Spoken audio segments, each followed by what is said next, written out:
You mean? There we go. Yeah, we but I am about to leave because I don't want to be driving and fucking up the conversation just by talking to random motherfuckers on the street and shit like that. We appreciate you, bro. All right. I'm on the background listening, man. One love. That's what's up, man. Hey, and that's dope too, man. Because right, it's like you got different regions. Like down here in Carolina, man. I mean, with that hip hop shit, so many of us try to adopt everybody else's formula, back in the day, because it's like, we didn't really have nobody representing for us at that time. You know what I'm saying? I mean, it took a minute for the South to just really make some noise and kind of, I guess at this point, overthrow the game. But, I mean, coming up, I'm listening to NWA over here. I'm listening to KRS over there, Public Enemy, and it was just dope. It was a dope time, man. It was a dope time for us, man, with hip-hop. Hey, Trap. Hey, Trap B in the building. What up? Man, what's up? I'm glad you called us, man. I was waiting to call us up. This is what we're going to do. We're gonna get off this production thing, because what y'all failing to realize, the reason the production made such a drastic change, it wasn't because the MCs were bored and everything. You have to look at it this way. You went from you have to realize where hip-hop was born from. Hip-hop was born from lack thereof. Took the music out of the schools so you didn't have instruments, so you couldn't create your own music. So we put shit on the turntables and we created a sound.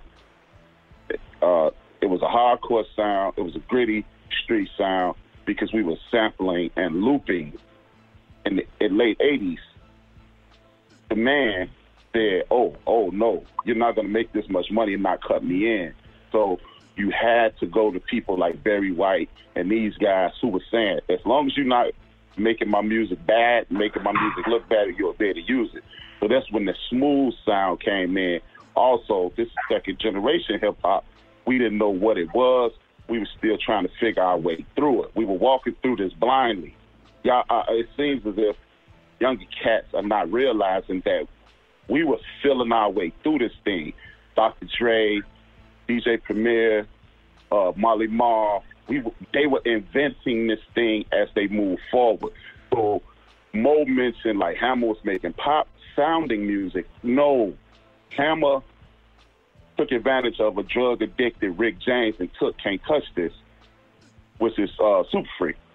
So we were just feeling our way through it, and if you can get a little money to get this, you can get this sample. That's what it was. Kane didn't get bored. He just couldn't use Kane, and Marley Marl had fell out because Kane put together most of that album. Marley Marl put his name on it. Like Eric B. President, Marley Marl gets credit for producing that. Eric B. claims to have produced it. So, because Teddy Riley had a musical background and Kane had a more melodic James Brown kind of sound, that's why you get that second album with that New Jack sound, because Teddy Riley produced a lot of it. Somebody mentioned how dope Kanye was. I got a homie coming on my show soon named Ryan Fest. He wrote Jesus Walk and a lot of that other stuff. So it's not that these MCs got bored or ran out of things. We ran out of tread. We were using the hell out of funk, James Brown, and things of that nature with the Average White Band and stuff like that. They took that from us. So midstream, right, you just imagine, you climbing up a mountain, you get to the snow part, you close to the top, you at the base of the peak, and they take your boots. Now your feet cold as hell, you got to still make it to the top. And that's why that New Jack sound came about, because they took all the funk, took all the soul, and now we scrambling for sound. And that's why that sound was changed. That's why LL, he stayed in that lane, because LL said, well, fuck it, because what y'all think, Big and Dapper was still hard. Walk Like a Panther, when they took all the samples, now he got, fuck it, I just go straight R&B. This is when the emergence of Tribe Called Quest and those groups came about, and Chubb D and those groups had figured out a way to beat the system. So that's why their music continued to be hard, because they knew they were linked in with James Brown, and James Brown shout out to MC Hammer because James Brown brought MC Hammer brought James Brown into the hip hop culture and introduced him to these cats. So James said, I own my masters. Y'all get down, because when y'all get down, they'll keep coming to my concerts, because let's not forget the Godfather Soul, James Brown, was starting to fall off at this point too. We brought him back. That's why that sound changed. Then when we figured out another way, Primo, the RZA, and that's when the 90s was called the Golden Age came about. Bobcat, Dr. Dre, and those cats out west, they dominated the set. So that's why that sound changed. Not that people got bored. You took everything that we was doing and you said, y'all can't use that, and we beat them again. That's what the problem was. That's a dope perspective. You know what? You actually right, because I seen a documentary on the art of sampling and how just like, you feel what I'm saying? The art of sampling was so hard because it's like a certain drum sound could have been a funky drummer, or this person wanted this amount of money for this loop and chop and stuff, which creatively take the artist away from it. And now you got a whole new scratching production now, and then you got to rebuild back up, like you said. And now, like you said, you got Teddy Riley, who was creating a sound called New Jack Swing and stuff like that. And this is why I say hip-hop, we diverse and we overcome everything, because the rock acts wasn't never getting none of that shit. You feel what I'm saying?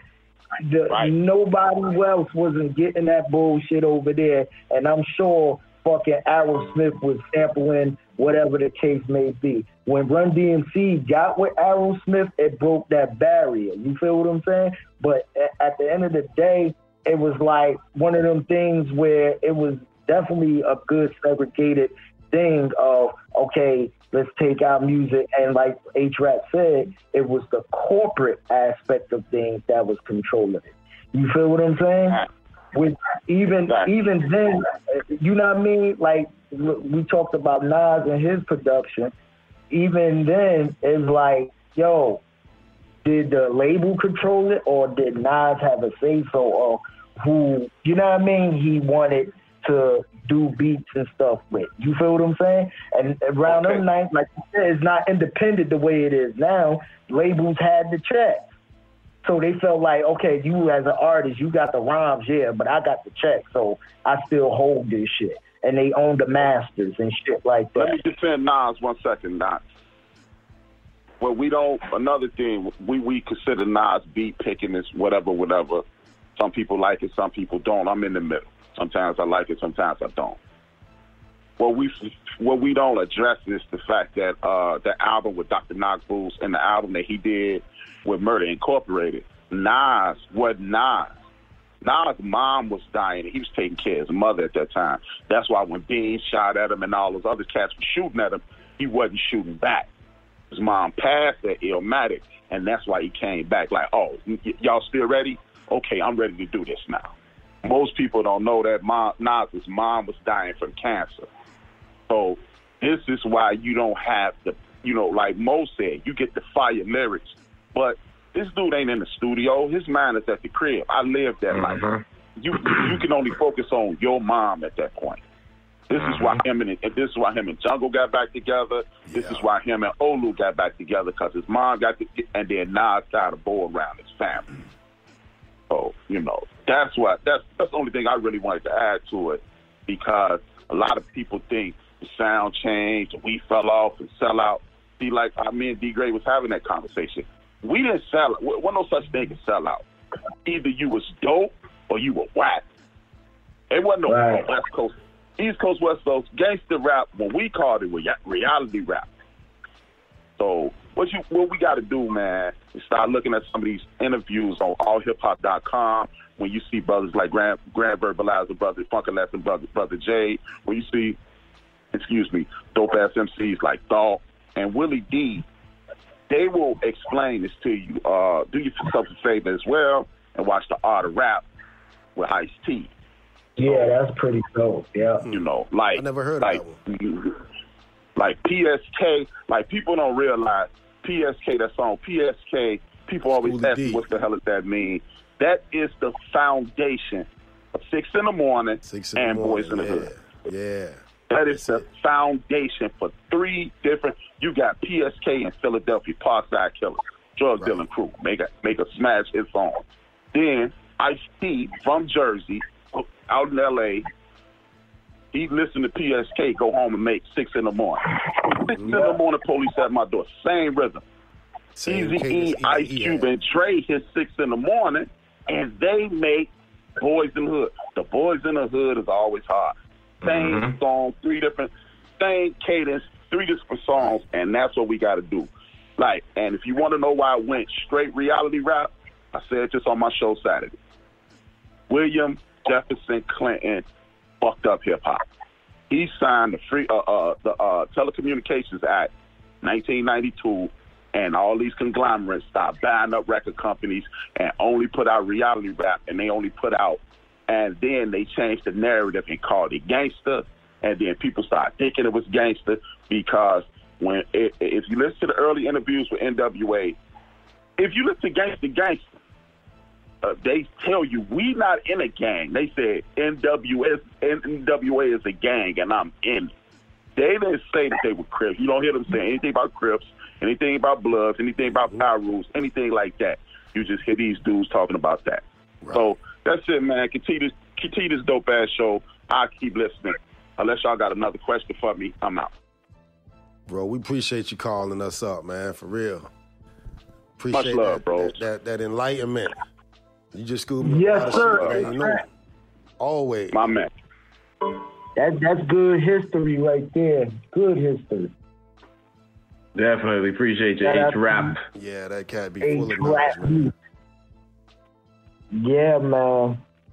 I'll say Keezy said we pulling the Chief Rock a 5-hour show out in this piece. Keezy said we gotta wrap it up. Talking about some ballhogfest.com. We gonna wrap it up, though, man. Hey, y'all gotta give me y'all top 5s, though, man. Y'all gotta give me y'all top 5s. Knox, you wanna go first? I had Nas, Biggie. Goddamn, you done stole my Rakim. Nah, it's still your top 5 though. It's your top 5. Top 5, bro. Okay, I definitely got Rakim in there. I gotta put KRS-One in there, and low key underrated in my opinion, Chuck D, man. Okay. That's what's I gotta put Chuck D in there. So you said Nas, Biggie, Rakim, KRS, and Chuck D. Yep. It's a dope top 5. Cheese.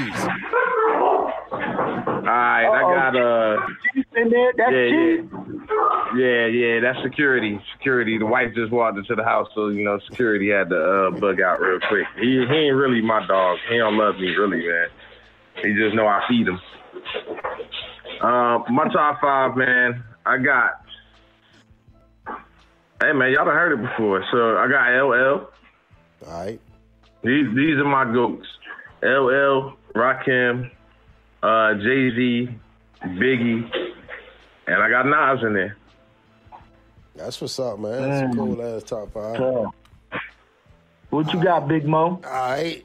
Now these my top 5 favorite MCs. I ain't gonna call them all the goats, but my top 5 faves, man. You know Ice Cube is in there. I got Cube. I got Pac. You know what I'm saying? I can't have my 2 goats not being in my top 5. I got my boy Scarface in there. Ooh, forgot about Face Small. Got Face in there? Face in there. Face in my top 5. And I'm going to go with my boy from Philadelphia, Black Thought. One of the coldest MCs, man. Hey. Coldest MCs. Yeah. One of the coldest MCs. He definitely would go. If we was doing 10, he'd be number 6. Yeah. All right. See, I got him. He on my honorable mention list. Rounding out my top 5, my boy 3 Stacks, man. Hey, man. Thank. See, I wanted to do it, but see, I figured I would get flack if I did it. But technically, Nas ain't on my top 5. What happened? to Dre 3K. So you know Nas technically